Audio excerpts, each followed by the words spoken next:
So hello बच्चों, here is the question. Which one of the following measures is determined only after the construction of cumulative frequency distribution? मतलब कि cumulative frequency distribution के बाद में हम लोग इसमें से कौन सा चीज़ जो है, कौन सा गिवन क्वांटिटी जो है वो पता कर सकते हैं, कौन सा दिया हुआ मेजर जो है वो हम पता कर सकते हैं. तो इसमें हम लोगों का जो की कॉन्सेप्ट हो जाएगा, ये की कॉन्सेप्ट है फॉर्मूलाज.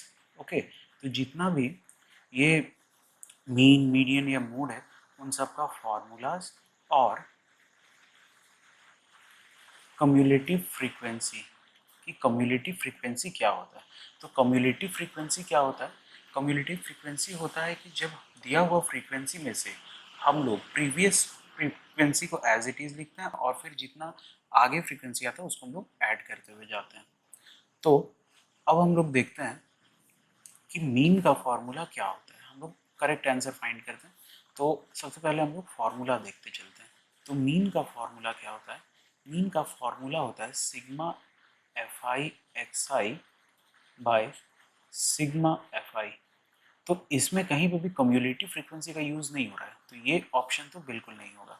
फिर देखते हैं हम लोग मीडियन के बारे में. तो मीडियन का फॉर्मूला का अगर हम लोग बात करें, तो मीडियन का फॉर्मूला निकालने के लिए कम्युलेटिव फ्रीक्वेंसी पहले निकालना पड़ता है, उसके बाद में हम लोग फिर मीडियन क्लास निकालते हैं.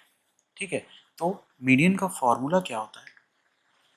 L plus N by two minus cumulative frequency upon F into H. तो ये एक चीज़ है जिसमें हम लोगों को कम्युलेटिव फ्रीक्वेंसी देखने को मिल रहा है. अब हम लोग आगे देखते हैं मोड. तो मोड का फॉर्मूला क्या होता है? तो मोड जो होता है, मोड का फॉर्मूला होता है L plus F one minus F zero upon twice F one minus F zero minus F two into H.